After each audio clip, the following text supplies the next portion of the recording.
They finally meet, Hillary Clinton and Donald Trump. One will be the next president of the United States, and they're about to debate for the first time here on CBS.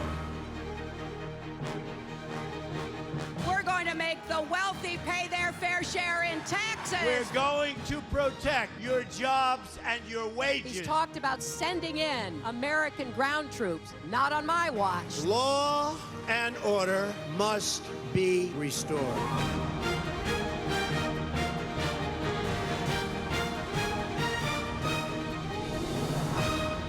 Campaign 2016, the first presidential debate. From Hofstra University in Hempstead, New York, here are Scott Pelley and John Dickerson. Good evening. The race is virtually tied. One reason this is among the most anticipated presidential debates in history. Hillary Clinton arrived in the hall a short time ago. Donald Trump is here as well. He is the political novice, 70-year-old billionaire with incendiary anti-establishment rhetoric. He'll be debating the 68-year-old establishment pro, former First Lady, Senator, and Secretary of State, who has more experience at presidential debates than anyone. This is the first of 3 presidential debates, the first time voters can hold a candidate in each hand and compare the ingredients side by side. The debate is sponsored by the nonpartisan Commission on Presidential Debates. It has selected NBC's Lester Holt as the moderator tonight, and he is solely responsible for the topics and the questions. He'll be explaining the ground rules shortly. First, John Dickerson, moderator of Face the Nation. You know, Scott, there's a sense of decorum to a general election debate that's just different than those ones we saw in the primaries. It's the campaign event that most closely approximates the formality of the president. So tonight will be about sharpening the choices between the 2 candidates. It will be about issues, but also how they approach the issues and how they communicate them as they'll have to as president. But if we look at history, it's sometimes a quip or a stumble that the voters pay attention to that ends up defining the night. Now let's go to our campaign correspondent, Major Garrett, covering the Trump campaign. Major? Scott, for Donald Trump and his team, a small measure of victory will be achieved when he walks on stage, invested with the stature and credibility a presidential debate by its very nature confers. The next hurdle for Trump, persuade the country that he is prepared for the rigors of the presidency and he understands how to address their anxiety about terrorism at home and abroad and their anxiousness about economic realities shaped by the forces of globalization. Nancy Cordes is covering the Clinton campaign. Nancy?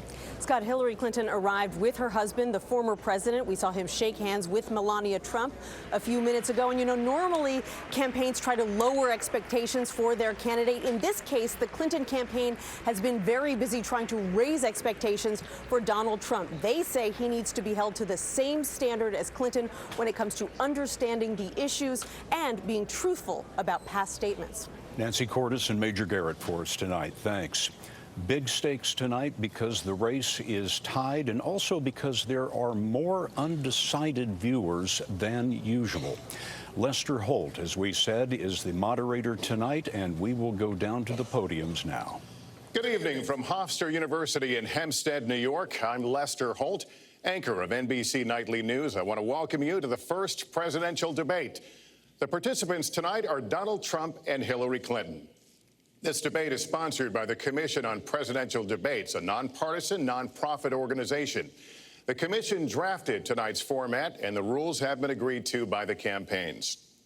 The 90-minute debate is divided into 6 segments, each 50 minutes long. We'll explore 3 topic areas tonight: achieving prosperity, America's direction, and securing America. At the start of each segment, I will ask the same lead-off question to both candidates, and they will each have up to 2 minutes to respond. From that point until the end of the segment, we'll have an open discussion. The questions are mine and have not been shared with the commission or the campaigns. The audience here in the room has agreed to remain silent so that we can focus on what the candidates are saying. I will invite you to applaud, however, at this moment as we welcome the candidates. Democratic nominee for President of the United States, Hillary Clinton, and Republican nominee for President of the United States, Donald J. Trump.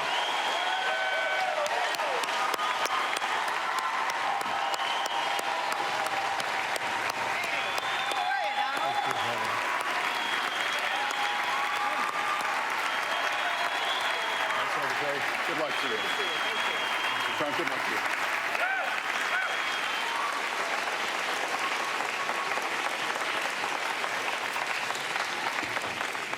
you. Well, I don't expect us to cover all the issues of this campaign tonight, but I remind everyone there are 2 more presidential debates scheduled. We are going to focus on many of the issues that voters tell us are most important, and we're going to press for specifics. I am honored to have this role, but this evening belongs to the candidates and just as important to the American people. Candidates, we look forward to hearing you articulate your policies and your positions, as well as your visions and your values. So, let's begin. We're calling this opening segment Achieving Prosperity, and central to that is jobs. There are 2 economic realities in America today. There's been a record 6 straight years of job growth, and new census numbers show incomes have increased at a record rate after years of stagnation. However, income inequality remains significant, and nearly half of Americans are living paycheck to paycheck. Beginning with you, Secretary Clinton, why are you a better choice than your opponent to create the kinds of jobs that will put more money into the pockets of American workers? Well, thank you, Lester, and thanks to Hofstra for hosting us. The central question in this election is really what kind of country we want to be and what kind of future we'll build together. Today is my granddaughter's 2nd birthday, so I think about this a lot. First, we have to build an economy that works for everyone, not just those at the top. That means we need new jobs, good jobs, with rising incomes. I want us to invest in you. I want us to invest in your future. That means jobs in infrastructure, in advanced manufacturing, in innovation and technology, clean renewable energy, and small business, because most of the new jobs will come from small business. We also have to make the economy fairer. That starts with raising the national minimum wage and also guarantee, finally, equal pay for women's work. I also want to see more companies do profit sharing. If you help create the profits, you should be able to share in them, not just the executives at the top. And I want us to do more to support people who are struggling to balance family and work. I've heard from so many of you about the difficult choices you face and the stresses that you're under. So let's have paid family leave, earned sick days. Let's be sure we have affordable child care and debt-free college. How are we going to do it? We're going to do it by having the wealthy pay their fair share and close the corporate loopholes.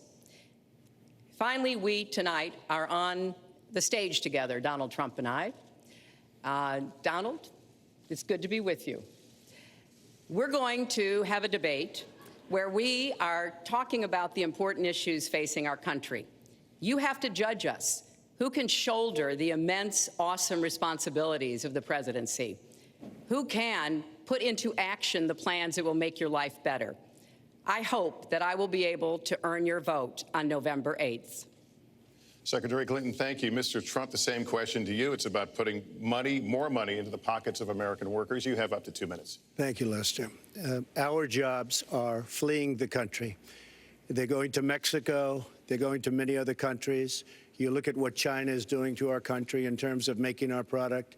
They're devaluing their currency, and there's nobody in our government to fight them. And we have a very good fight, and we have a winning fight, because they're using our country as a piggy bank to rebuild China, and many other countries are doing the same thing. So we're losing our good jobs, so many of them. When you look at what's happening in Mexico, a friend of mine who builds plants said it's the 8th wonder of the world. They're building some of the biggest plants anywhere in the world, some of the most sophisticated, some of the best plants. With the United States, as he said, not so much. So Ford is leaving. You see that, their small car division leaving. Thousands of jobs, leaving Michigan, leaving Ohio. They're all leaving, and we can't allow it to happen anymore. As far as child care is concerned and so many other things, I think Hillary and I agree on that. We probably disagree a little bit as to numbers and amounts and what we're going to do, but perhaps we'll be talking about that later. But we have to stop our jobs from being stolen from us. We have to stop our companies from leaving the United States, and with it, firing all of their people. All you have to do is take a look at Carrier Air Conditioning in Indianapolis. They left, fired 1,400 people. They're going to Mexico. So many, hundreds and hundreds of companies are doing this. We cannot let it happen. Under my plan, I'll be reducing taxes tremendously, from 35% to 15% for companies, small and big businesses. That's going to be a job creator like we haven't seen since Ronald Reagan. It's going to be a beautiful thing to watch. Companies will come, they will build, they will expand, new companies will start, and I look very, very much forward to doing it. We have to renegotiate our trade deals, and we have to stop these countries from stealing our companies and our jobs. Secretary Clinton, would you like to respond? Well, I think that trade is an important issue. Of course, we are 5% of the world's population. We have to trade with the other 95%. And we need to have smart, fair trade deals.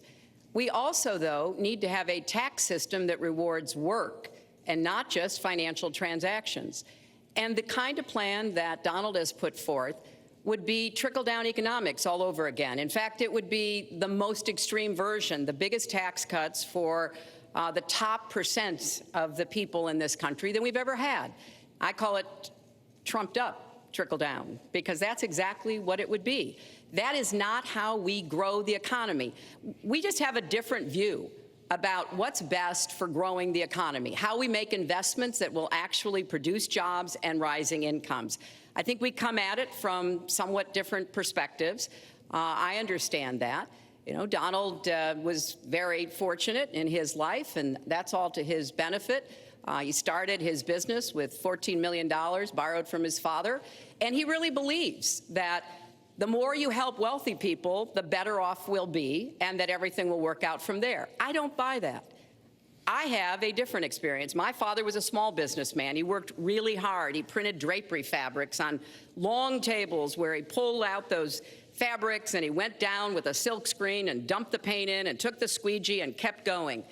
And so what I believe is the more we can do for the middle class, the more we can invest in you, your education, your skills, your future, the better we will be off and the better we'll grow. That's the kind of economy I want us to see again. Let me follow up with Mr. Trump, if I can. You've talked about creating 25 million jobs, and you've promised to bring back millions of jobs for Americans. How are we going to bring back the industries that have left this country for cheaper labor overseas? How specifically are you going to tell American manufacturers that you have to come back? Well, for one thing, and before we start on that, my father gave me a very small loan in 1975, and I built it into a company that's worth many, many billions of dollars with some of the greatest assets in the world. And I say that only because that's the kind of thinking that our country needs. Our country's in deep trouble. We don't know what we're doing when it comes to devaluations, and all of these countries all over the world, especially China, they're the best ever at it. What they're doing to us is a very, very sad thing. So we have to do that. We have to renegotiate our trade deals. And Lester, they're taking our jobs, they're giving incentives, they're doing things that, frankly, we don't do. Let me give you the example of Mexico. They have a VAT tax. We're in a different system. When we sell into Mexico, there's a tax. When they sell in automatic, 16% approximately. When they sell into us, there's no tax. It's a defective agreement. It's been defective for a long time, many years, but the politicians haven't done anything about it. Now, in all fairness to Secretary Clinton, yes, is that okay? Good. I want you to be very happy. It's very important to me. But in all fairness to Secretary Clinton, when she started talking about this, it was really very recently. She's been doing this for 30 years. And why hasn't she made the agreements better? The NAFTA agreement is defective just because of the tax and many other reasons, but just because of the fact. Let me interrupt just a moment. Secretary Clinton and others, politicians, should have been doing this for years, not right now because of the fact that we've created a movement. They should have been doing this for years. What's happened to our jobs and our country and our economy generally is, look, we owe $20 trillion. We cannot do it any longer, Lester. Back to the question, though, how do you specifically bring back jobs? American manufacturers, how do you make them bring the jobs back? Well, the first thing you do is don't let the jobs leave. The companies are leaving. I could name, there are thousands of them. They're leaving, and they're leaving in bigger numbers than ever.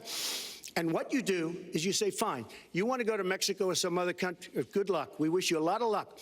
But if you think you're going to make your air conditioners or your cars or your cookies or whatever you make and bring them into our country without a tax, you're wrong. And once you say you're going to have to tax them coming in, and our politicians never do this, because they have special interests, and the special interests want those companies to leave, because in many cases they own the companies. So what I'm saying is we can stop them from leaving. We have to stop them from leaving, and that's a big, big factor. Let me let Secretary Clinton get in here.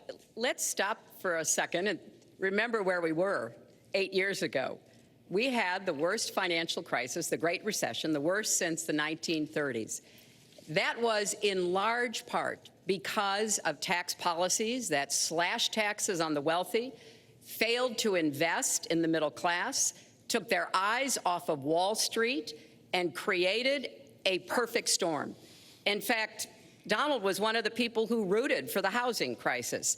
He said back in 2006, gee, I hope it does collapse because then I can go in and buy some and make some money. Well, it did collapse. That's called business, by the way. 9 million people lost their jobs, 5 million people lost their homes, and $13 trillion in family wealth was wiped out. Now, we have come back from that abyss, and it has not been easy. So we're now on the precipice of having a potentially much better economy, but the last thing we need to do is to go back to the policies that failed us in the first place.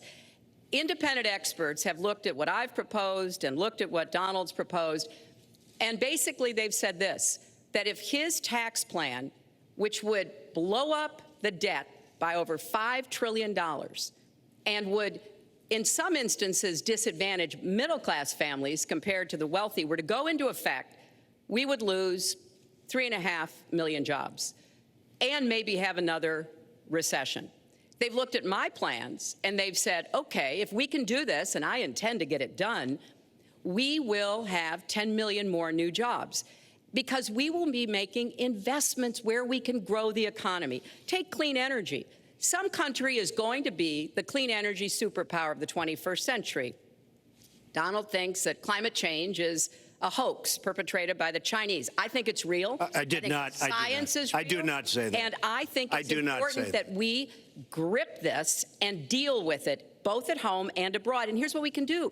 We can deploy 500 million more solar panels. We can have enough clean energy to power every home. We can build a new modern electric grid. That's a lot of jobs. That's a lot of new economic activity. So I've tried to be very specific about what we can and should do, and I am determined that we're going to get the economy really moving again, building on the progress we've made over the last 8 years, but never going back to what got us in trouble in the first place. Mr. Trump. She talks about solar panels. We invested in a solar company, our country. That was a disaster. They lost plenty of money on that one.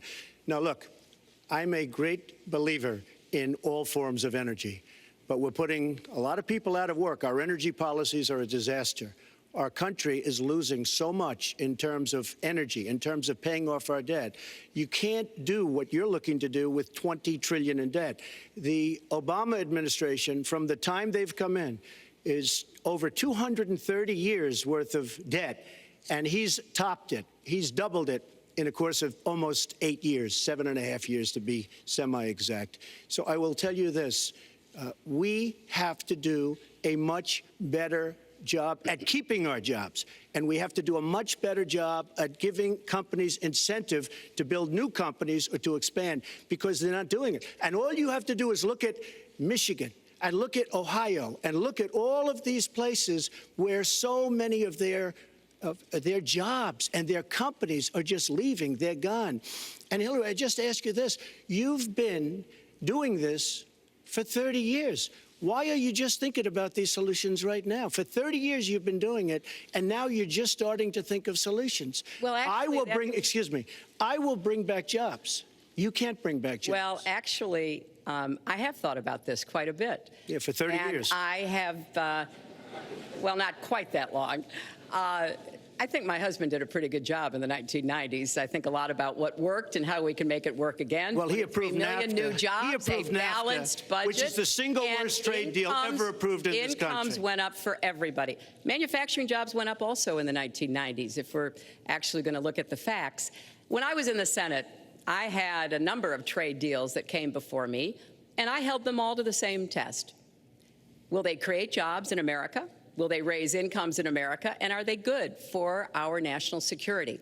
Some of them I voted for. The biggest one, a multinational one known as CAFTA, I voted against. And because I hold the same standards as I look at all of these trade deals. But let's not assume that trade is the only challenge we have in the economy. I think it is a part of it, and I've said what I'm going to do. I'm going to have a special prosecutor. We're going to enforce the trade deals we have, and we're going to hold people accountable. When I was Secretary of State, we actually increased American exports globally 30%.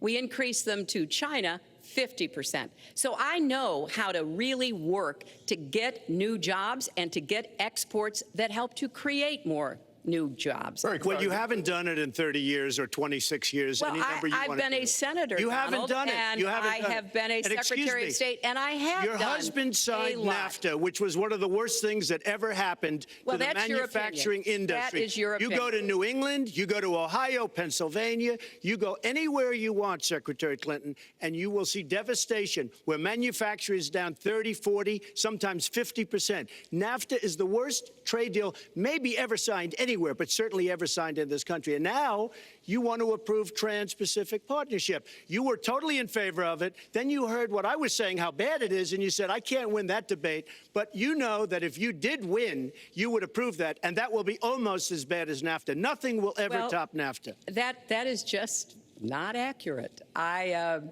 was against it once it was finally negotiated and the terms were laid out. I wrote about that in... You called it the gold standard. Well, I hope... You called it the gold standard of trade deals. You said it's the finest deal you've ever seen. No. And then you heard what I said about it, and all of a sudden you were against it. Well, Donald, I know you live in your own reality, but that is not the facts. The facts are, I did say I hoped it would be a good deal, but when it was negotiated, which I was not responsible for, I concluded it wasn't. I wrote about that. So is it President Obama's fault? Is it President Obama's fault? Even announced. Look, there Secretary, are different, is it President Obama's fault? There are because he's pushing it. There are different views about what's good for our country, our economy, and our leadership in the world.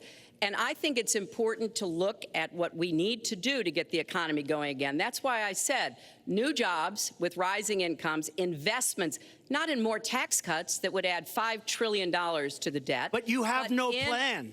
Oh, I do. Secretary, in fact, you have no plan. A book about it. It's called Stronger Together. You can pick it up tomorrow. That's about all you... Folks, at the bookstore or at an airport near you. We're going to move to... But it's because I see this. We need to have strong growth, fair growth, sustained growth. We also have to look at how we help families balance the responsibilities at home and the responsibilities at business. So we have a very robust set of plans, and people who have looked at both of our plans have concluded that mine would create 10 million jobs and yours would lose us 3.5 million jobs and explode You are going to approve one of the biggest tax cuts in history. You are going to approve one of the biggest tax increases in history. You are going to drive business out. Your regulations are a disaster, and you're going to increase regulations all over the place. And by the way, my tax cut is the biggest since Ronald Reagan. I'm very proud of it. It will create tremendous numbers of new jobs. But regulations, you are going to regulate these businesses out of existence. When I go around, Lester, I tell you this, I've been all over. And when I go around, despite the tax cut, the things that business and people like the most is the fact that I'm cutting regulation. You have regulations on top of regulations, and new companies cannot form, and old companies are going out of business, and you want to increase the regulations and make them even worse. I'm going to cut regulations, but I'm going to cut taxes big league, and you're going to raise taxes big league. End of story. Let me get you to pause right there, because we're going to move into the next segment. We're going to talk taxes. That can't be left to stand. Please take 30 seconds, and then we're going to go on. I kind of assumed that there would be a lot of these charges and claims. And so we have taken the homepage of my website, HillaryClinton.com, and we've turned it into a fact checker. So if you want to see in real time what the facts are, please go and take a look. Because and take a look at mine also, and you'll see. Not add a penny to the debt. and your plans would add $5 trillion to the debt. What I have proposed would cut regulations and streamline them for small businesses. What I have proposed would be paid for by raising taxes on the wealthy because they have made all the gains in the economy. And I think it's time that the wealthy and corporations paid their fair share to support this country. Well, you just opened the next segment. Well, look, could I just finish? Actually, I think I should. I'm going to give you a chance right here. With the and new you take a look at her website. She's going to raise taxes $1.3 trillion. Mr. Trump, and look at her website. You know what? It's no different than this. She's telling us how to fight ISIS. Just go to her website. She tells you how to fight ISIS on her website. I don't think General Douglas MacArthur would like that too much. The next segment, we're continuing the subject of... Well, at least I have a plan to fight ISIS. No, you're telling the enemy everything you want to do. No, we're not. See, you're telling the enemy everything you want to do. No wonder you've been fighting. No wonder you've been fighting ISIS your entire adult life. Folks, go to the fact checkers, get to work. You are unpacking a lot here, and we're still on the issue of achieving prosperity.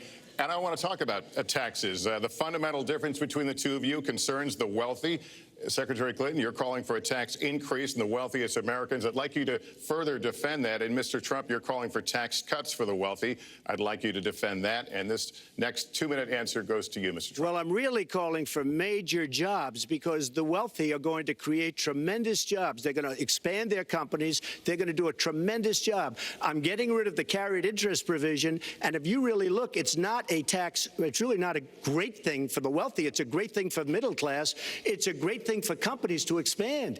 And when these people are going to put billions and billions of dollars into companies, and when they're going to bring $2.5 trillion back from overseas, where they can't bring the money back because politicians like Secretary Clinton won't allow them to bring the money back because the taxes are so onerous and the bureaucratic red tape. So what is so bad? So what they're doing is they're leaving our country, and they're, believe it or not, leaving because taxes are too high and because some of them have lots of money outside of our country, and instead of bringing it back and putting the money to work because they can't work out a deal to, and everybody agrees it should be brought back, instead of that, they're leaving our country to get their money because they can't bring their money back into our country because of bureaucratic red tape, because they can't get together, because we have a president that can't sit them around a table and get them to approve something. And here's the thing. Republicans and Democrats agree that this should be done. $2.5 trillion. I happen to think it's double that. It's probably $5 trillion that we can't bring into our country, Lester. And with a little leadership, you'd get it in here very quickly, and it could be put to use on the inner cities and lots of other things, and it would be beautiful. But we have no leadership. And honestly, that starts with Secretary Clinton. All right, you have 2 minutes on the same question to defend tax increases on the wealthiest Americans, Secretary Clinton. I have a feeling that by the end of this evening, I'm going to be blamed for everything that's ever happened. Why not? Why not? Yeah, why not? You know, just join the debate by saying more crazy things. Now, let me say there's nothing crazy about not letting our companies bring their money back into their country. This is Secretary Clinton's 2 minutes, please. Yeah, well, let's start the clock again, Lester. We've looked at your tax proposals. I don't see changes in the corporate tax rates or the kinds of proposals you're referring to that would cause the repatriation, bringing back of money that's stranded overseas. I happen to support that. I happen to support that in a way that will actually work to our benefit. But when I look at what you have proposed, you have what is called now the Trump loophole, because it would so advantage you and the business you do. You've proposed an approach that has a $4 billion tax benefit for your family. And when you look at what you are proposing, how much for my family? It is, Lester, as I said, trumped up trickle down. Trickle down did not work. It got us into the mess we were in 2008 and 9. Slashing taxes on the wealthy hasn't worked, and a lot of really smart, wealthy people know that. And they are saying, hey, we need to do more to make the contributions we should be making to rebuild the middle class. I don't think top-down works in America. I think building the middle class, investing in the middle class, making college debt-free so more young people can get their education, helping people refinance their debt from college at a lower rate. Those are the kinds of things that will really boost the economy. Broad-based, inclusive growth is what we need in America, not more advantages for people at the very top. Mr. Trump, typical politician, all talk, no action, sounds good, doesn't work, never going to happen. Our country is suffering because people like Secretary Clinton have made such bad decisions in terms of our jobs and in terms of what's going on. Now, look, we have the worst revival of an economy since the Great Depression. And believe me, we're in a bubble right now. And the only thing that looks good is the stock market. But if you raise interest rates even a little bit, that's going to come crashing down. We are in a big, fat, ugly bubble. And we better be awfully careful. And we have a Fed that's doing political things. This Janet Yellen of the Fed is doing political by keeping the interest rates at this level. And believe me, the day Obama goes off and he leaves and he goes out to the golf course for the rest of his life to play golf, when they raise interest rates, you're going to see some very bad things happen because the Fed is not doing their job. The Fed is being more political than Secretary Clinton. Mr. Trump, we're talking about the burden that Americans have to pay, yet you have not released your tax returns. And the reason nominees have released their returns for decades is that voters will know if their potential president owes money to, who he owes it to, and any business conflicts. Don't Americans have a right to know if there are any conflicts of interest? I don't mind releasing. I'm under a routine audit, and it'll be released. And as soon as the audit's finished, it'll be released. But you will learn more about Donald Trump by going down to the federal elections, where I filed a 104-page, essentially financial statement of sorts, the forms that they have. It shows income. In fact, the income, I just looked today, the income is filed at $694 million for this past year. $694 million. If you would have told me I was going to make that 15 or 20 years ago, I would have been very surprised. But that's the kind of thinking that our country needs. When we have a country that's doing so badly, that's being ripped off by every single country in the world, it's the kind of thinking that our country needs because everybody, Lester, we have a trade deficit with all of the countries that we do business with of almost $800 billion a year. You know what that is? That means who's negotiating these trade deals?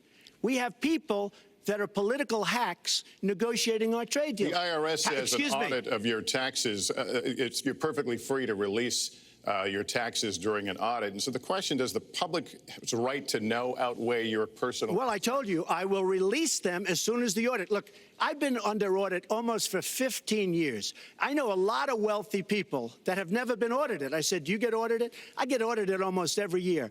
And in a way, I should be complaining. I'm not even complaining. I don't mind it. It's almost become a way of life. I get audited by the IRS, but other people don't. I will say this. We have a situation in this country that has to be taken care of. I will release my tax returns against my lawyer's wishes. When she releases her 33,000 emails that have been deleted, as soon as she releases them, I will release my tax returns. And that's against my lawyers. They say, don't do it. I will tell you this. No, in fact, watching shows, reading the papers, almost every lawyer says, you don't release your returns until the audit's complete. When the audit's complete, I'll do it. But I would go against them if she releases her email. So it's negotiable? It's not negotiable. No, let her release the email. Why did she delete 33,000? Well, I'll let her ask that, but let me just admonish the audience one more time. There was an agreement. We did ask you to be silent, so it would be helpful for us. Secretary Clinton. Well, I think you've just seen another example of bait and switch here. For 40 years, everyone running for president has released their tax returns. You can go and see nearly, I think, 39, 40 years of our tax returns, but everyone has done it.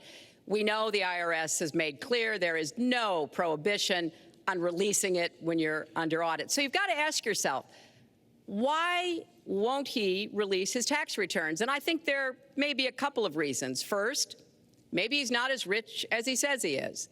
Second, maybe he's not as charitable as he claims to be.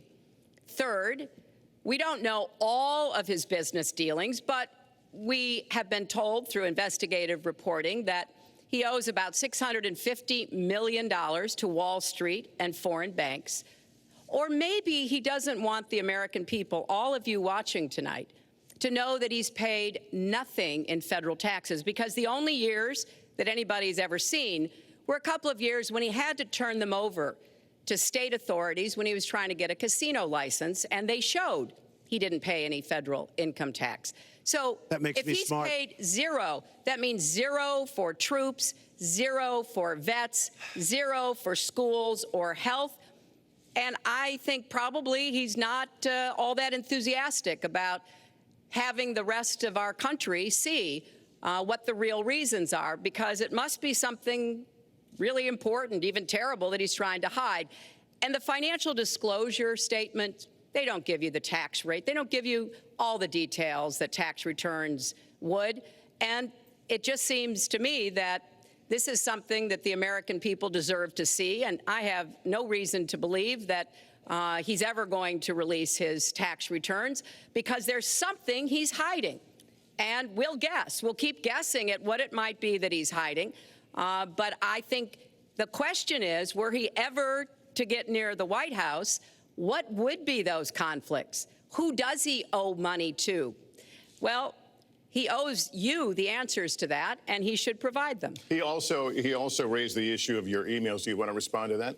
I do. You know, I made a mistake using a private email. That's for sure. And if I had to do it over again, I would obviously do it differently. But I'm not going to make any excuses. It was a mistake, and I take responsibility for that. Mr. Trump? That was more than a mistake. That was done purposely, okay? That was not a mistake. That was done purposely. When you have your staff taking the Fifth Amendment, taking the Fifth, so they're not prosecuted. When you have the man that set up the illegal server taking the Fifth, I think it's disgraceful. And believe me, this country thinks it's disgraceful. It really thinks it's disgraceful also. As far as my tax returns, you don't learn that much from tax returns, that I can tell you. You learn a lot from financial disclosure. And you should go down and take a look at that. The other thing, I'm extremely underleveraged.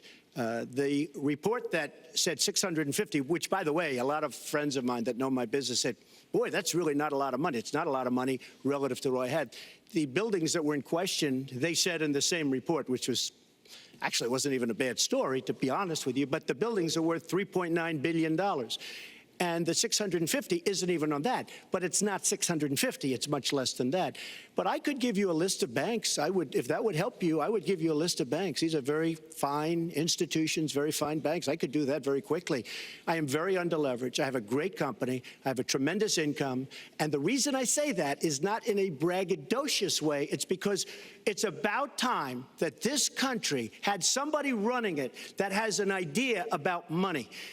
When we have $20 trillion in debt and our country's a mess, you know, it's one thing to have $20 trillion in debt and our roads are good and our bridges are good and everything's in great shape. Our airports are like from a third world country. You land at LaGuardia, you land at Kennedy, you land at LAX, you land at Newark, and you come in from Dubai and Qatar and you see these incredible, you come in from China, you see these incredible airports, and you land, we've become a third world country. So, the worst of all things has happened. We owe $20 trillion, and we're a mess. We haven't even started. And we've spent $6 trillion in the Middle East, according to a report that I just saw, whether it's 6 or 5, but it looks like it's 6. $6 trillion in the Middle East. We could have rebuilt our country twice.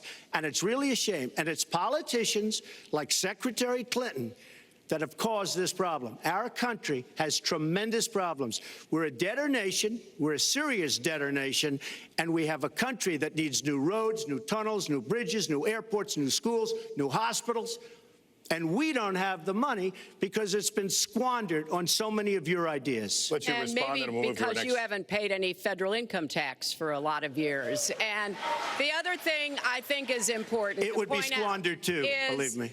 If your main claim to be president of the United States is your business, then I think we should talk about that. You know, your campaign manager said that you built a lot of businesses on the backs of little guys. And indeed, I have met a lot of the people who were stiffed by you and your businesses, Donald.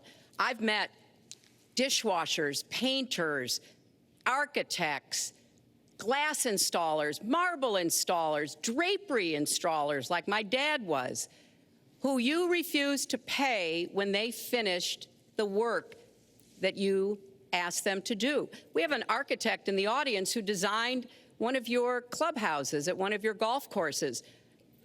It's a beautiful facility. It immediately was put to use, and you wouldn't pay what the man needed to be paid, what he was charging you. Maybe he didn't do a good job, and I was unsatisfied with his work, which our country should do too. The thousands of people that you have stiffed over the course of your business not deserve some kind of apology from someone who has taken their labor, taken the goods that they produced, and then refused to pay them? I can only say that I'm certainly relieved that my late father never did business with you. He provided a good middle-class life for us, but the people he worked for, he expected the bargain to be kept on both sides. And when we talk about your business, you've taken business bankruptcy 6 times.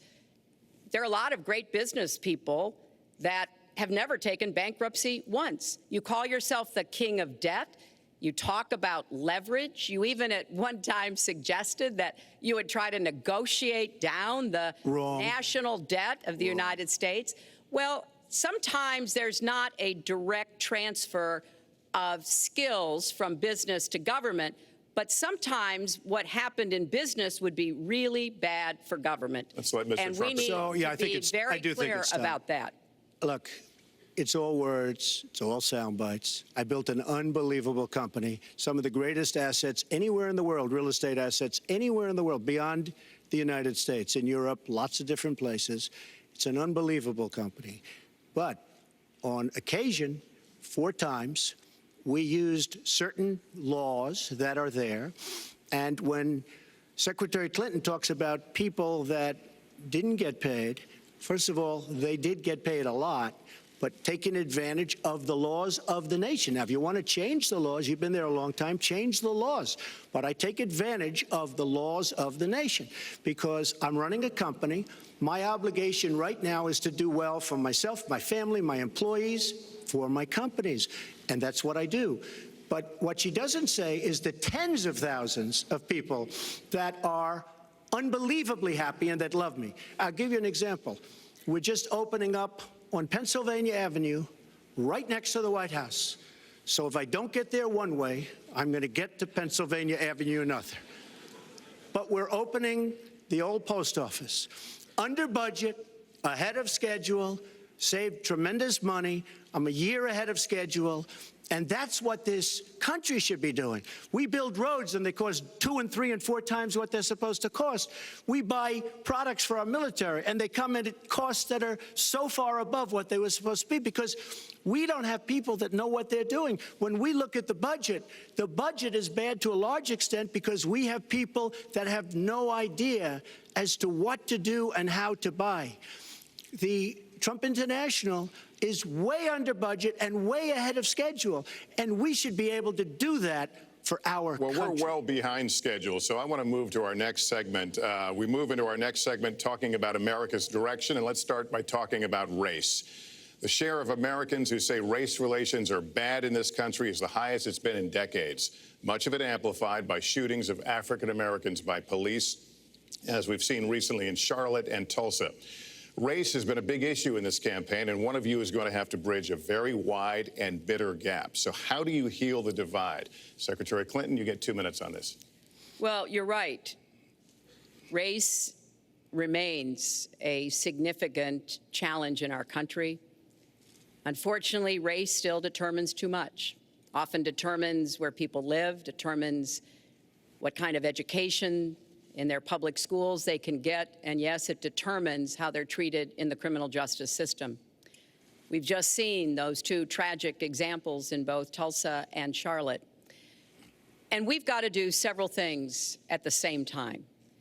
We have to restore trust between communities and the police. We have to work to make sure that our police are using the best training, the best techniques, that they're well prepared to use force only when necessary. Everyone should be respected by the law, and everyone should respect the law. Right now, that's not the case in a lot of our neighborhoods. So I have, ever since the first day of my campaign, called for criminal justice reform. I've laid out a platform that I think would begin to remedy some of the problems we have in the criminal justice system. But we also have to recognize, in addition to the challenges that we face with policing, there are so many good, brave police officers who equally want reform. So we have to bring communities together in order to begin working on that as a mutual goal. And we've got to get guns out of the hands of people who should not have them. The gun epidemic is the leading cause of death of young African American men, more than the next 9 causes put together. So we have to do 2 things, as I said. We have to restore trust. We have to work with the police. We have to make sure they respect the communities and the communities respect them. And we have to tackle the plague of gun violence, which is a big contributor to a lot of the problems that we're seeing today. All right, Mr. Trump, you have 2 minutes. How do you heal the divide? Well, first of all, Secretary Clinton doesn't want to use a couple of words, and that's law and order. And we need law and order. If we don't have it, we're not going to have a country. And when I look at what's going on in Charlotte, a city I love, a city where I have investments, when I look at what's going on throughout various parts of our country, whether it's, I can just keep naming them all day long. We need law and order in our country. And I just got today, as you know, the endorsement of the Fraternal Order of Police. We just came in. We have endorsements from, I think, almost every police group, a large percentage of them in the United States. We have a situation where we have our inner cities, African Americans, Hispanics, are living in hell because it's so dangerous. You walk down the street, you get shot. In Chicago, they've had thousands of shootings, thousands, since January 1st. Thousands of shootings. And I'm saying, where is this? Is this a war-torn country? What are we doing? And we have to stop the violence. We have to bring back law and order. In a place like Chicago, where thousands of people have been killed, thousands over the last number of years. In fact, almost 4,000 have been killed since Barack Obama became president. Almost 4,000 people in Chicago have been killed. We have to bring back law and order. Now, whether or not in a place like Chicago you do stop and frisk, which worked very well, Mayor Giuliani is here, it worked very well in New York. It brought the crime rate way down. But you take the gun away from criminals that shouldn't be having it. We have gangs roaming the street, and in many cases, they're illegally here, illegal immigrants, and they have guns, and they shoot people. And we have to be very strong, and we have to be very vigilant. We have to know what we're doing.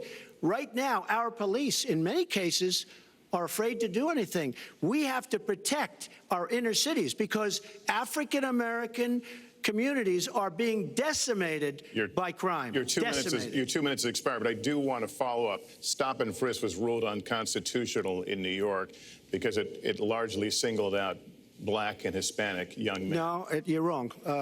It went before a judge who was a very against police judge. It was taken away from her, and our new mayor, refused to go forward with the case. They would have won an appeal. If you look at it throughout the country, there are many places where the argument is that it's a form of racial profiling. No, the argument is that we have to take the guns away from these people that have them and that are bad people that shouldn't have them. These are felons. These are people that are bad people that shouldn't be. When you have 3,000 shootings in Chicago from January 1st, when you have 4,000 people killed in Chicago by guns from the beginning of the presidency of Barack Obama, his hometown, you have to have stop and frisk. You need more police. You need a better community relation. You don't have good community relations in Chicago. It's terrible. I have property there. It's terrible what's going on in Chicago. But when you look, and Chicago's not the only, you go to Ferguson, you go to so many different places. You need better relationships. I agree with Secretary Clinton on this. You need better relationships between the communities and the police, because in some cases it's not good. But you look at Dallas, where the relationships were really studied. The relationships were really a beautiful thing. And then 5 police officers were killed one night very violently. So there's some bad things going on, some really bad things. Secretary Clinton, but we need, Lester, we need law and order. And we need law and order in the inner cities, because the people that are most affected by what's happening are African American and Hispanic people. And it's very unfair to them what our politicians are allowing to happen. Secretary Clinton. Well, I've heard Donald say this at his rallies, and it's really unfortunate that he paints such a dire, negative picture of Black communities in our country. Ugh. You know, the vibrancy of the Black church, the Black businesses that employ so many people, the opportunities that so many families are working to provide for their kids. There's a lot that we should be proud of and we should be supporting and lifting up. But we do always have to make sure we keep people safe. There are the right ways of doing it, and then there are ways that are ineffective. Stop and frisk was found to be unconstitutional, and in part because it was ineffective. It did not do what it needed to do. Now, I believe in community policing, and in fact, violent crime is 1/2 of what it was in 1991. Property crime is down 40%. We just don't want to see it creep back up. We've had 25 years of very good cooperation, but there were some problems, some unintended consequences. Too many young African American and Latino men ended up in jail for nonviolent offenses, and it's just a fact that if you're a young African American man and you do the same thing as a young white man, you are more likely to be arrested, charged, convicted, and incarcerated. So we've got to address the systemic racism in our criminal justice system. We cannot just say law and order. We have to say we have to come forward with a plan that is going to divert people from the criminal justice system, deal with mandatory minimum sentences, which have put too many people away for too long for doing too little. We need to have more second chance programs. I'm glad that we're ending private prisons in the federal system. I want to see them ended in the state system. You shouldn't have a profit motivation to fill prison cells with young Americans. So there are some positive ways we can work on this. And I believe strongly that common sense gun safety measures would assist us right now. And this is something Donald has supported along with the gun lobby. Right now, we've got too many military-style weapons on the streets. In a lot of places, our police are outgunned. We need comprehensive background checks, and we need to keep guns out of the hands of those who will do harm. And we finally need to pass a prohibition on anyone who's on the terrorist watch list from being able to buy a gun in our country. If you're too dangerous to fly, you are too dangerous to buy a gun. So there are things we can do, and we ought to do it in a bipartisan way. Secretary Clinton, last week you said we've got to do everything possible to improve policing, to go right at implicit bias. Do you believe that police are implicitly biased against Black people? Lester, I think implicit bias is a problem for everyone, not just police. I think, unfortunately, too many of us in our great country jump to conclusions about each other. And therefore, I think we need all of us to be asking hard questions about, why am I feeling this way? But when it comes to policing, since it can have literally fatal consequences, I have said in my first budget we would put money into that budget to help us deal with implicit bias by retraining a lot of our police officers. I've met with a group of very distinguished, experienced police chiefs a few weeks ago. They admit it's an issue. They've got a lot of concerns. Mental health is one of the biggest concerns because now police are having to handle a lot of really difficult mental health problems on the street. They want support. They want more training. They want more assistance.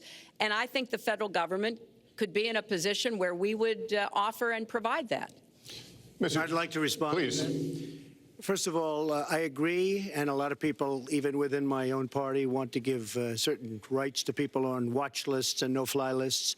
I agree with you. When a person is on a watch list or a no-fly list, and I have the endorsement of the NRA, which I'm very proud of. These are very, very good people, and they're protecting the Second Amendment. But I think we have to look very strongly at no-fly lists and watch lists. And when people are on there, even if they shouldn't be on there, we'll help them. We'll help them legally. We'll help them get off.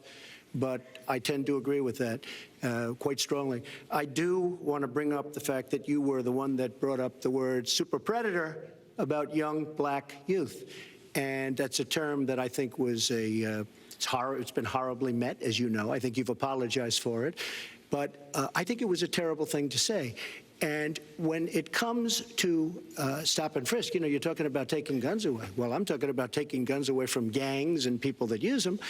And I really don't think you disagree with me on this, if you want to know the truth. I think maybe there's a political reason why you can't say it, but I really don't believe. In New York City, stop and frisk, we had 2,200 murders, and stop and frisk brought it down to 500 murders. 500 murders is a lot of murders. Hard to believe. 500 is like supposed to be good. But we went from 2,200 to 500, and it was continued on by Mayor Bloomberg, and it was terminated by current mayor. But stop and frisk had a tremendous impact on the safety of New York City, tremendous beyond belief. So when you say it has no impact, it really did. It had a very, very big impact. Well, it's also fair to say, if we're going to talk about mayors, that under the current mayor, crime has continued to drop, including murders. So there You're wrong. You're wrong. No, I'm not. Murders are up. All right, you check. New York has done an excellent job, and I give credit. I give credit across the board, going back to mayors, to police chiefs, because it has worked, and other communities need to come together to do what will work as well. Look, one murder is too many, but it is important that we learn about what has been effective and not go to things that sound good that really did not have the kind of impact that we would want. Who disagrees with keeping neighborhoods safe? But let's also add, no one should disagree about respecting the rights of young men who live in those neighborhoods. And so we need to do a better job of working again with the communities, faith communities, business communities, as well as the police, to try to deal with this problem. This conversation is about race, and so, Mr. Trump, I have to ask you. But I'd like to just respond, if I might. Please, 20 seconds. I'd just like to respond. Please respond, then I've got to follow up. Look, the African-American community has been let down by our politicians. They talk good around election time, like right now, and after the election, they said, see you later, I'll see you in 4 years. The African-American look, the community within the inner cities has been so badly treated. They've been abused and used in order to get votes by Democrat politicians, because that's what it is. They've controlled these communities for up to 100 years. Mr. Trump, let me... Well, unbroken. And I will tell you, you look at the inner cities, and I just left Detroit, and I just left Philadelphia, and I just, you know, you've seen me. I've been all over the place. You decided to stay home, and that's okay. But I will tell you, I've been all over, and I've met some of the greatest people I'll ever meet within these communities, and they are very, very upset with what their politicians have told them and what their politicians have done. Mr. Trump, I think Donald just criticized me for preparing for this debate.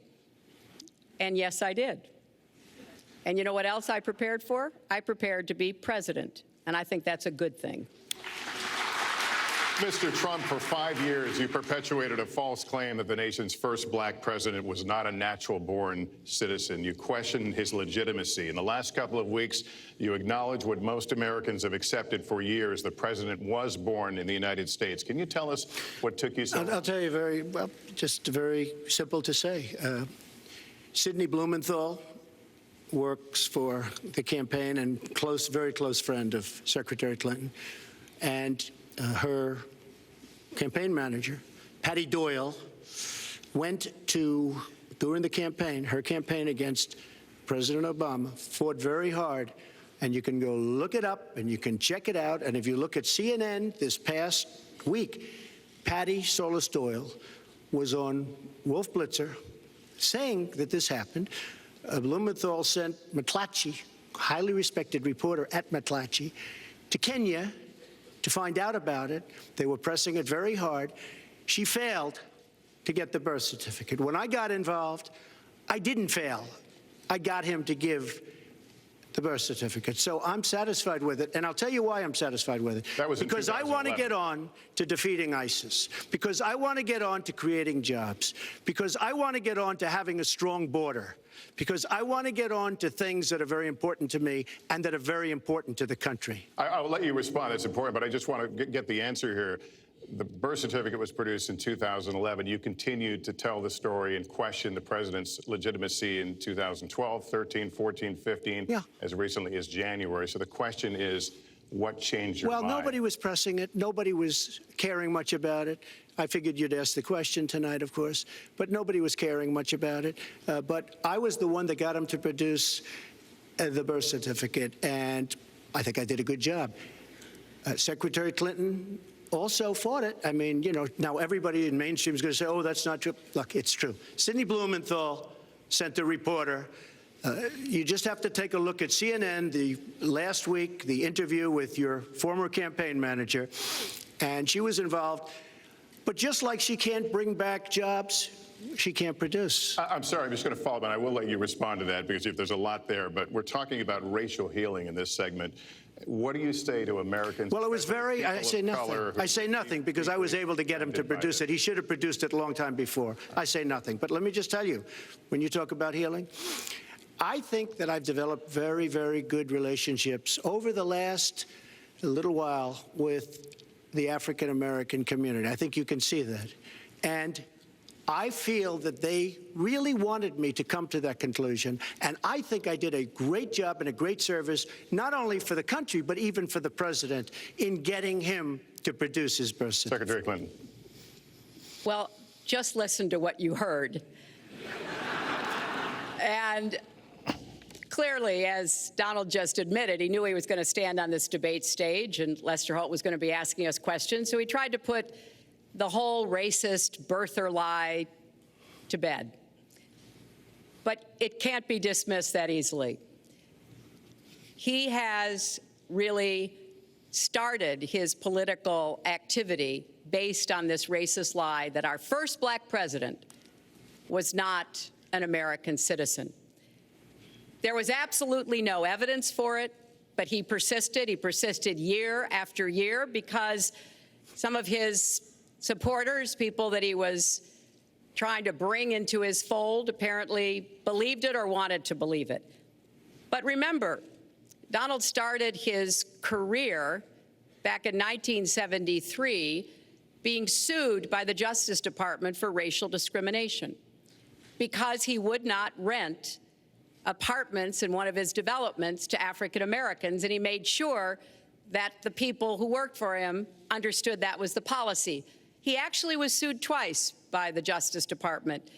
So he has a long record of engaging in racist behavior. And the birther lie was a very hurtful one. You know, Barack Obama is a man of great dignity, and I could tell how much it bothered him and annoyed him that this was being touted and used against him. But I like to remember what Michelle Obama said in her amazing speech at our Democratic National Convention. When they go low, we go high. And Barack Obama went high, despite Donald Trump's best efforts to bring him down. Mr. Trump, you can respond, then we're going to move on to the next segment. I would love to respond. First of all, I got to watch, in preparing for this, some of your debates against Barack Obama. You treated him with terrible disrespect. And I watched the way you talk now about how lovely everything is and how wonderful you are. It doesn't work that way. You were after him. You were trying to. You even sent out, or your campaign sent out, pictures of him in a certain garb, very famous pictures. I don't think you can deny that. But just last week, your campaign manager said it was true. So when you try to act holier than thou, it really doesn't work. It really doesn't. Now, as far as the lawsuit, yes, when I was very young, I went into my father's company, had a real estate company in Brooklyn and Queens, and we, along with many, many other companies throughout the country, it was a federal lawsuit, were sued. We settled the suit with no admission of guilt. It was very easy to do, but they sued many people. I notice you bring that up a lot, and I also noticed the very nasty commercials that you do on me in so many different ways, which I don't do on you. Maybe I'm trying to save the money, but frankly, I look at that and I say, isn't that amazing? Because I settled that lawsuit with no admission of guilt, but that was a lawsuit brought against many real estate firms, and it's just one of those things. I'll go on one step further. In Palm Beach, Florida, tough community, a brilliant community, a wealthy community, probably the wealthiest community there is in the world. I opened a club and really got great credit for it. No discrimination against African Americans, against Muslims, against anybody. And it's a tremendously successful club, and I'm so glad I did it. And I have been given great credit for what I did, and I'm very, very proud of it. And that's the way I feel. That is the true way I feel. Our next segment is called Securing America. We want to start with a 21st century war happening every day in this country. Our institutions are under cyber attack, and our secrets are being stolen. So my question is, who's behind it, and how do we fight it? Secretary Clinton, this answer goes to you. Well, I think cybersecurity, cyber warfare will be one of the biggest challenges facing the next president, because clearly we're facing at this point two different kinds of adversaries. There are the independent hacking groups that do it mostly for commercial reasons, to try to steal information that they then can use to make money. But increasingly, we are seeing cyber attacks coming from states, organs of states. The most recent and troubling of these has been Russia. There's no doubt now that Russia has used cyber attacks against all kinds of organizations in our country, and I am deeply concerned about this. I know Donald's very praiseworthy of Vladimir Putin, but Putin is playing a really tough, long game here. And one of the things he's done is to let loose cyber attackers to hack into government files, to hack into personal files, hack into the Democratic National Committee.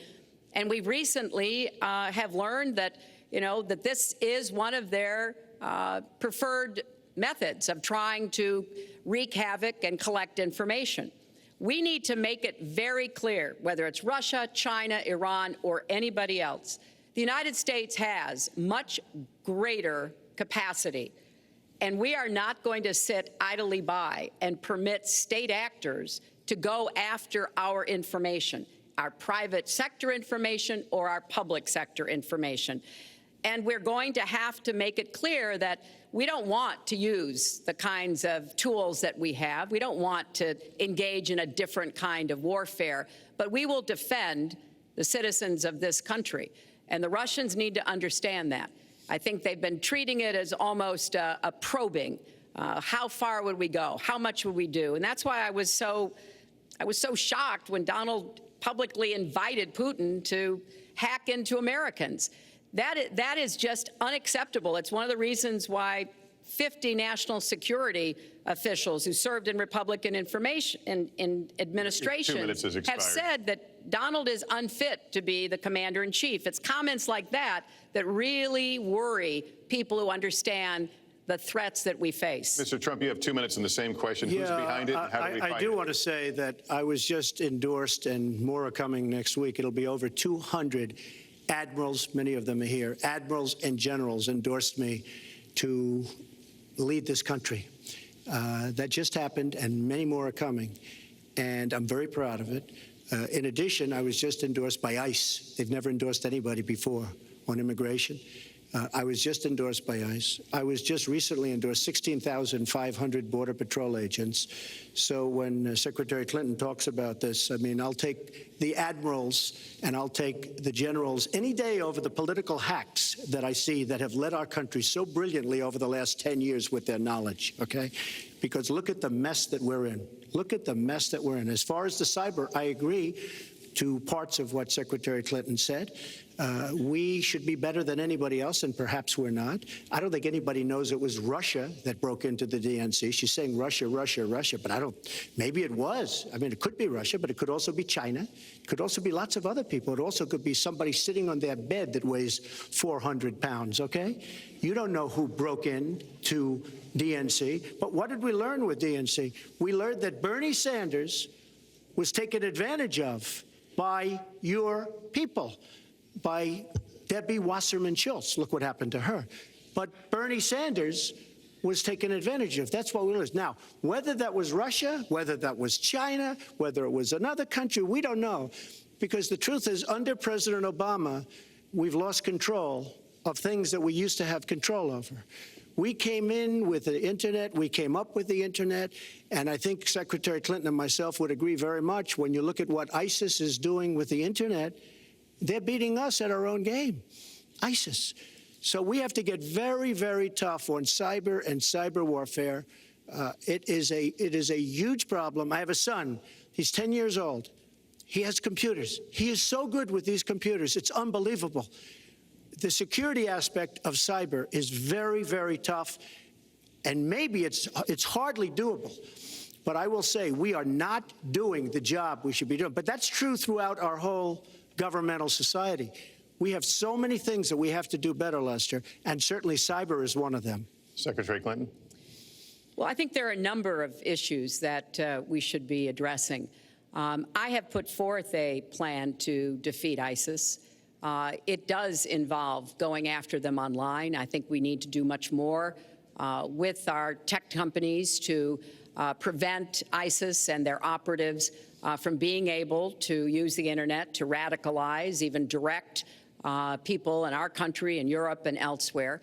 But we also have to intensify our air strikes against ISIS and eventually support our Arab and Kurdish partners to be able to actually take out ISIS in Raqqa, end their claim of being a caliphate. We're making progress. Our military is assisting in Iraq, and we're hoping that within the year we'll be able to push ISIS out of Iraq and then, really squeeze them in Syria.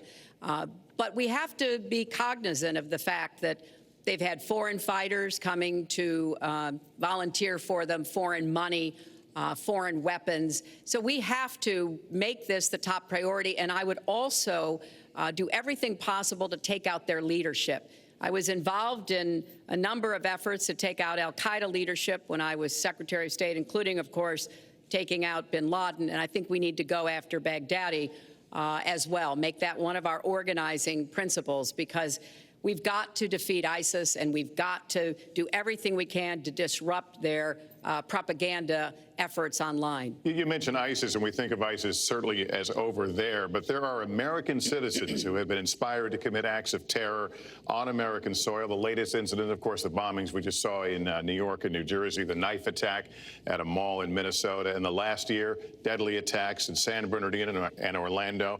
I'll ask this to both of you. Tell us specifically how you would prevent homegrown attacks by American citizens, Mr. Trump. Well, first I have to say one thing, very important. Secretary Clinton is talking about taking out ISIS. We will take out ISIS. Well, President Obama and Secretary Clinton created a vacuum the way they got out of Iraq, because they got out, they shouldn't have been in, but once they got in, the way they got out was a disaster, and ISIS was formed. So she talks about taking them out. She's been doing it a long time. She's been trying to take them out for a long time. But they wouldn't have even been formed if they left some troops behind, like 10,000 or maybe something more than that. And then you wouldn't have had them. Or, as I've been saying for a long time, and I think you'll agree because I said it to you once, had we taken the oil, and we should have taken the oil, ISIS would not have been able to form either because the oil was their primary source of income. And now they have the oil all over the place, including the oil, a lot of the oil in Libya, which was another one of her disasters. Secretary Clinton. Well, I hope the fact checkers are turning up the volume and really working hard. Donald supported the invasion of Iraq. Wrong. That is absolutely wrong. Proved over and over again. Wrong. He actually advocated for the actions we took in Libya and urged that Gaddafi be taken out after actually doing some business with him one time. But the larger point, he says this constantly, is George W. Bush made the agreement about when American troops would leave Iraq, not Barack Obama. And the only way that American troops could have stayed in Iraq is to get an agreement from the then Iraqi government that would have protected our troops. And the Iraqi government would not give that.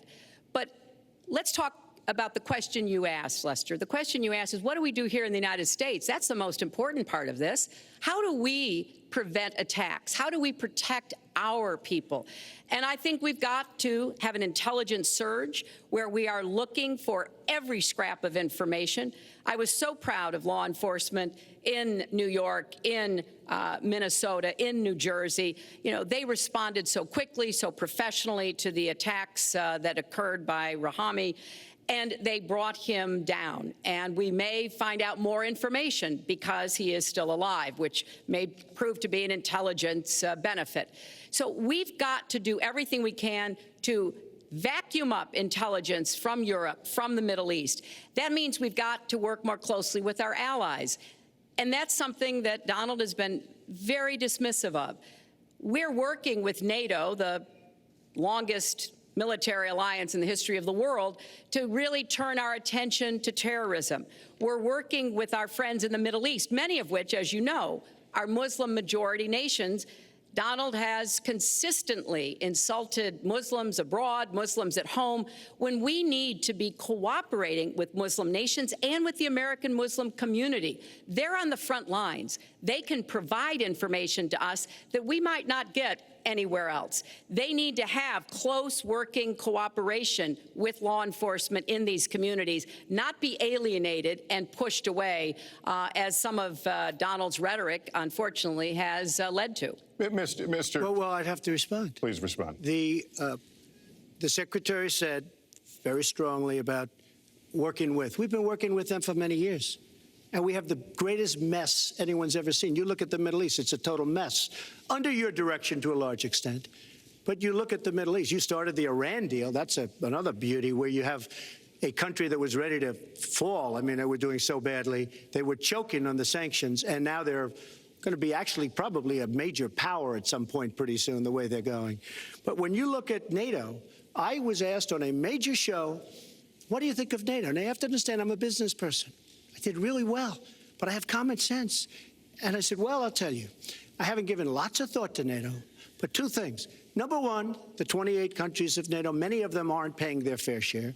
Number two, and that bothers me because we should be, yes, we're defending them, and they should at least be paying us what they're supposed to be paying by treaty and contract. And number two, I said, and very strongly, NATO could be obsolete because, and I was very strong on this, and it was actually covered very accurately in the New York Times, which is unusual for the New York Times, to be honest. But I said they do not focus on terror. And I was very strong, and I said it numerous times. And about 4 months ago, I read on the front page of the Wall Street Journal that NATO is opening up a major terror division. And I think that's great. And I think we should get, because we pay approximately 73% of the cost of NATO. It's a lot of money to protect other people. But I'm all for NATO.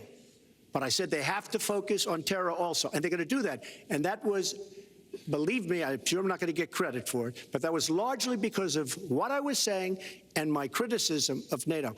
I think we have to get NATO to go into the Middle East with us, in addition to surrounding nations, and we have to knock the hell out of ISIS, and we have to do it fast. When ISIS formed in this vacuum created by Barack Obama and Secretary Clinton, and believe me, You were the ones that took out the troops. Not only that, you named the day. They couldn't believe it. They sat back probably and said, Well, I can't Lester, believe it. They said, no, wait a minute. We've covered when this they ground. formed, this is something that never should have happened. It should have never happened. Now, you're talking about taking out ISIS, but you were there and you were Secretary of State when it was a little infant. Now it's in over 30 countries. And you're going to stop them? I don't think so. Mr. Trump, a lot of these are judgment questions. You had supported the war in Iraq before the invasion. What makes your judgment? I did not support the war in Iraq. 2002. That is a mainstream media nonsense put out by her because she, frankly, I think the best person in her campaign is mainstream media. My question is, since you would you like to supported it, hear? why is your I was against the war. judgment? Wait a minute. I was against the war in Iraq, just so you put it out. The record shows otherwise, the record but why does not show why that. is your judgment The record any... shows that I'm right. When I did an interview with Howard Stern, very lightly, first time anyone's asked me that, I said, very lightly, I don't know, maybe, who knows, essentially. I then did an interview with Neil Cavuto. We talked about the economy is more important. I then spoke to Sean Hannity, which everybody refuses to call Sean Hannity. I had numerous conversations with Sean Hannity at Fox, and Sean Hannity said, and he called me the other day, and I spoke to him about it. He said, you were totally against the war, because he was for the war. Why is your judgment better than... And that was before the war started.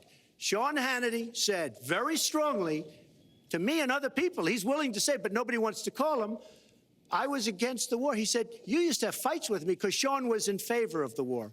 And I understand that side also, not very much, because we should have never been there. But nobody called Sean Hannity. And then they did an article in a major magazine shortly after the war started, I think in '04, but they did an article which had me totally against the war in Iraq. And one of your compatriots said, you know, whether it was before or right after, Trump was definitely, because if you read this article, there's no doubt. But if somebody, and I'll ask the press, if somebody would call up Sean Hannity, this was before the war started, he and I used to have arguments about the war. I said it's a terrible and a stupid thing. It's going to destabilize the Middle East, and that's exactly what it's done. It's been a disaster. My reference was to what you had said in 2002, and my question was, why is your judgment any different than Mrs. Clinton? Well, I have much better judgment than she does. There's no question about that. I also have a much better temperament than she has. You know, I have a much better. She spent, let me tell you, she spent hundreds of millions of dollars on an advertising. You know, they get Madison Avenue into a room, they put names. Oh, temperament, let's go after. I think my strongest asset, maybe by far, is my temperament. I have a winning temperament. I know how to win. She does not know how to win. Clinton. Wait.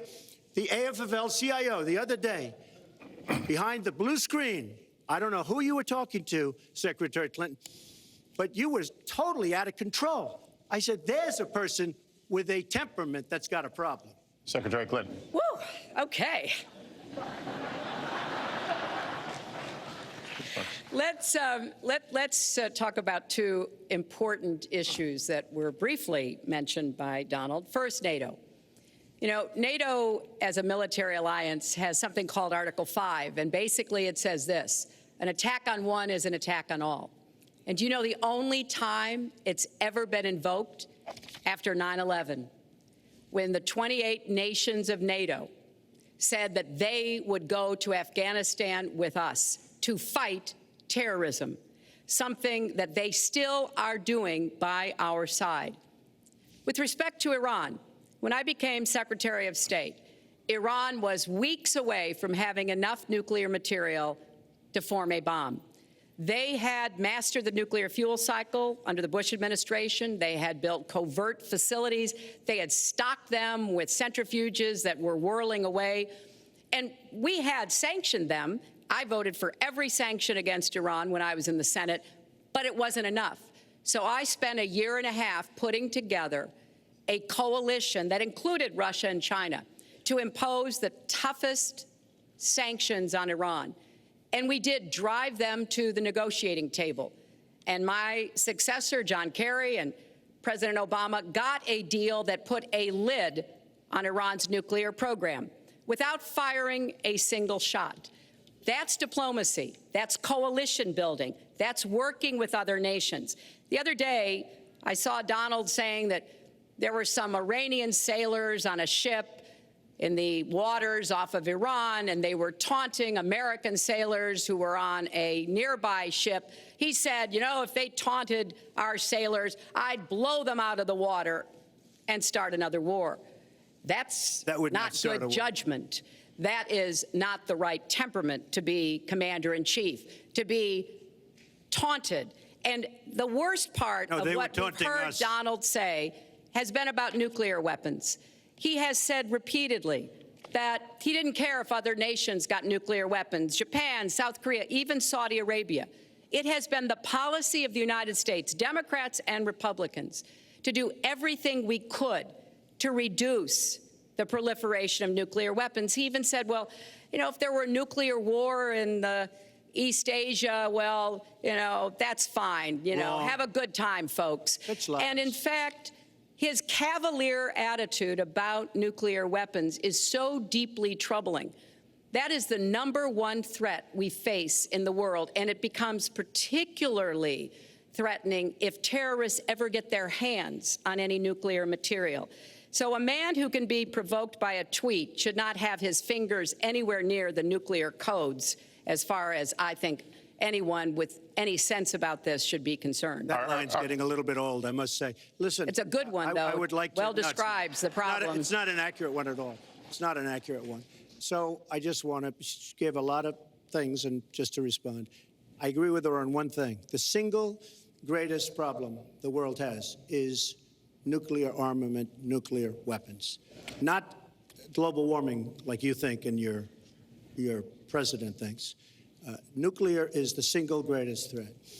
Just to go down the list, we defend Japan, we defend Germany, we defend South Korea, we defend Saudi Arabia, we defend countries.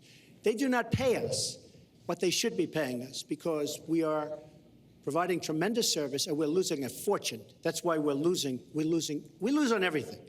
I say, who makes these? We lose on everything.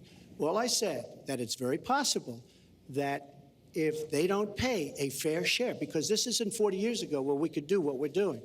We can't defend Japan, a behemoth selling us cars by the million. We need to move on. Wait, but it's very important. All I said was they may have to defend themselves or they have to help us out.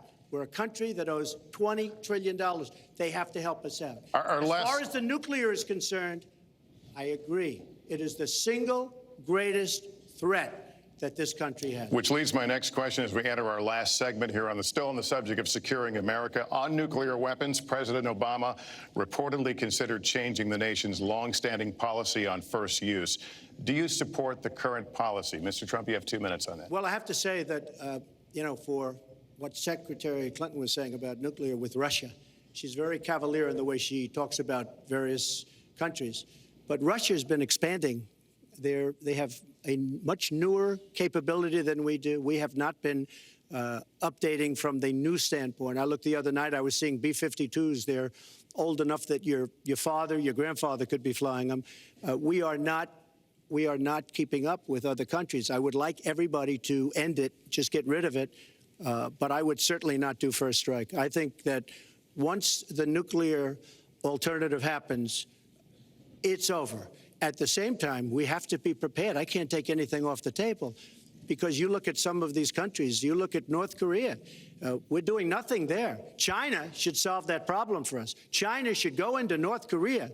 China is totally powerful as it relates to North Korea. And by the way, another one powerful is the worst deal I think I've ever seen negotiated that you started is the Iran deal. Iran is one of their biggest trading partners. Iran has power over North Korea. And when they made that horrible deal with Iran, they should have included the fact that they do something with respect to North Korea. And they should have done something with respect to Yemen and all these other places.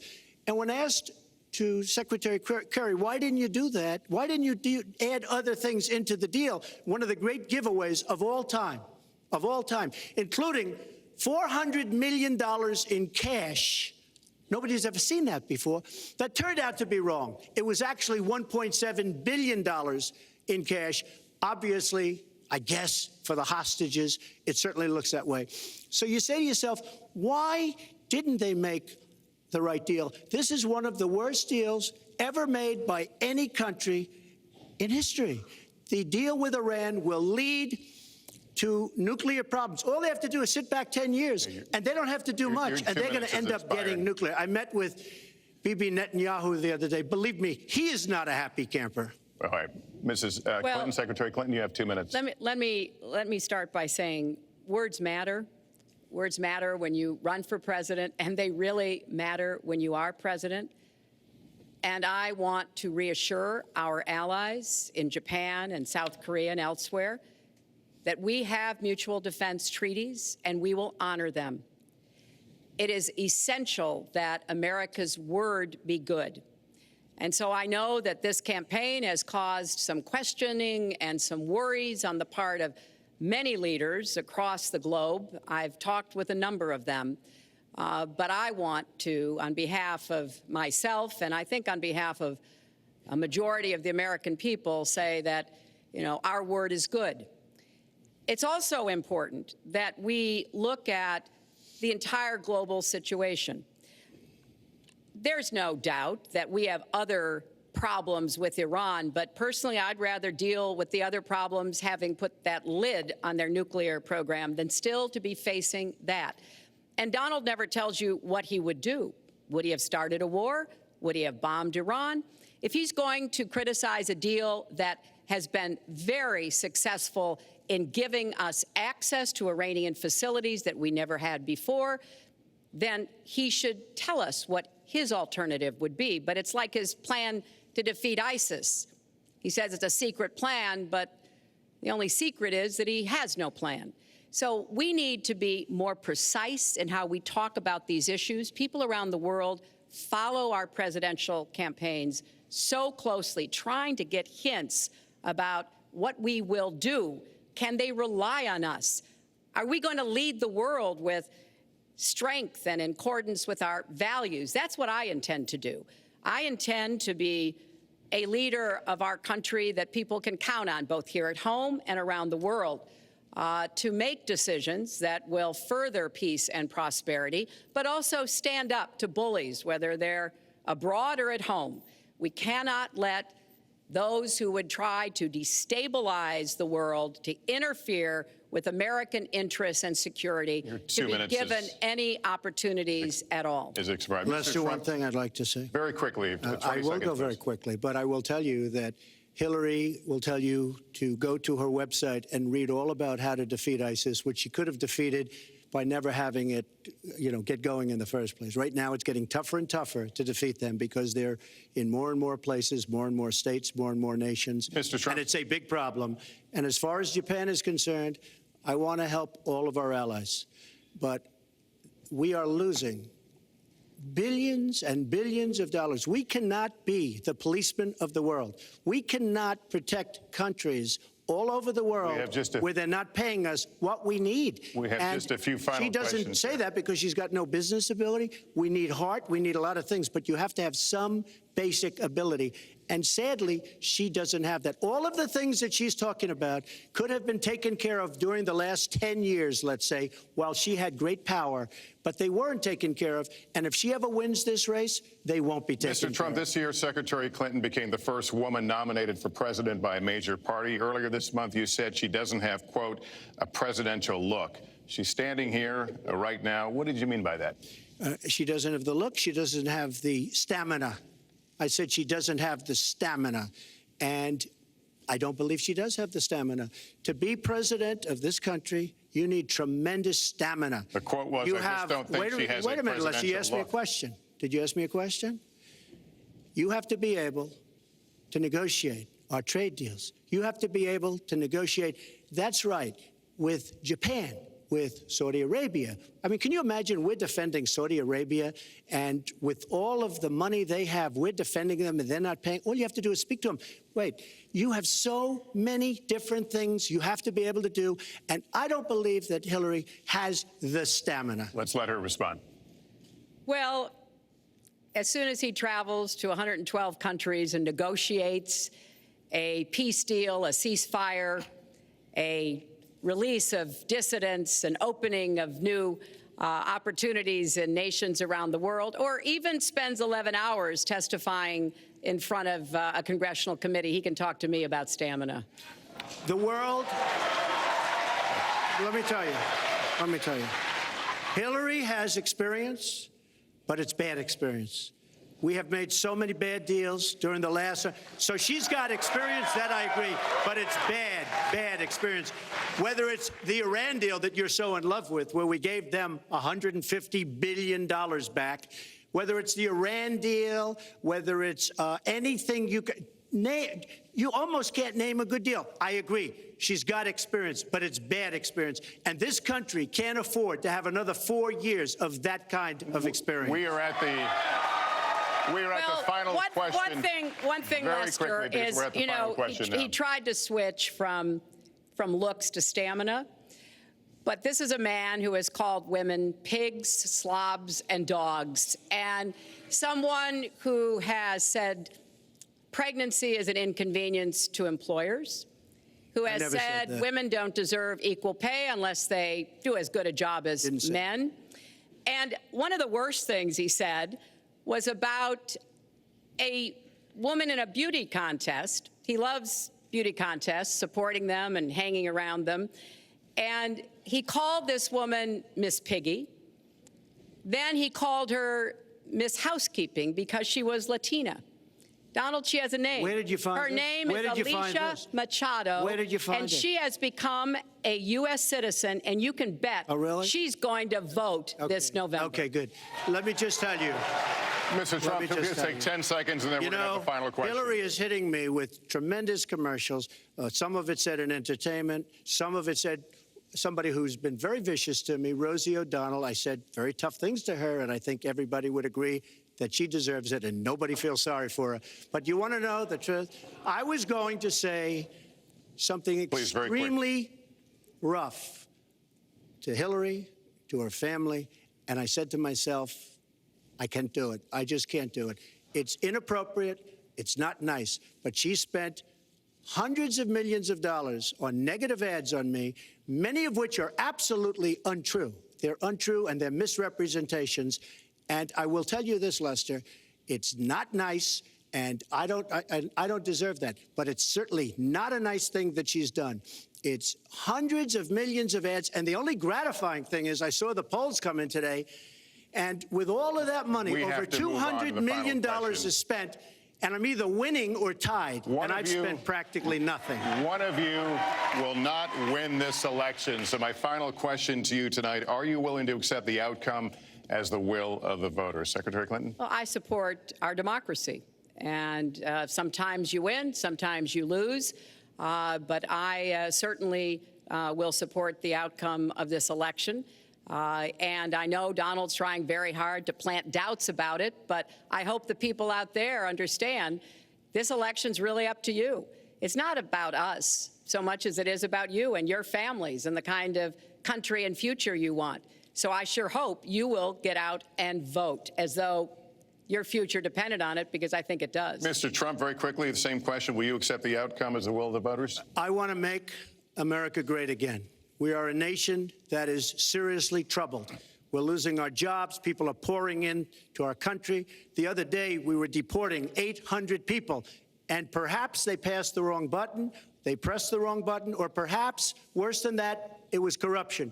But these people that we were going to deport for good reason ended up becoming citizens. And it was 800, and now it turns out it might be 1,800, and they don't even know. Will you accept Look, the outcome here's of the the election? story. I want to make America great again. I'm going to be able to do it. I don't believe Hillary will. The answer is, if she wins, I will absolutely support her. All right. Well, that is going to do it for us. That concludes our debate for this evening, a spirited one. We covered a lot of ground, not everything, as I suspected we would.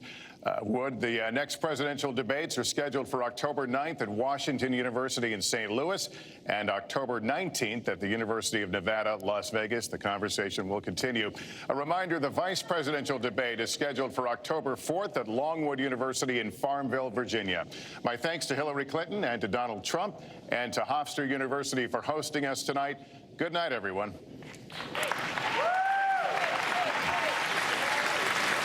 And the first presidential debate between Hillary Clinton and Donald Trump ends with a handshake, but no mended feelings between the two.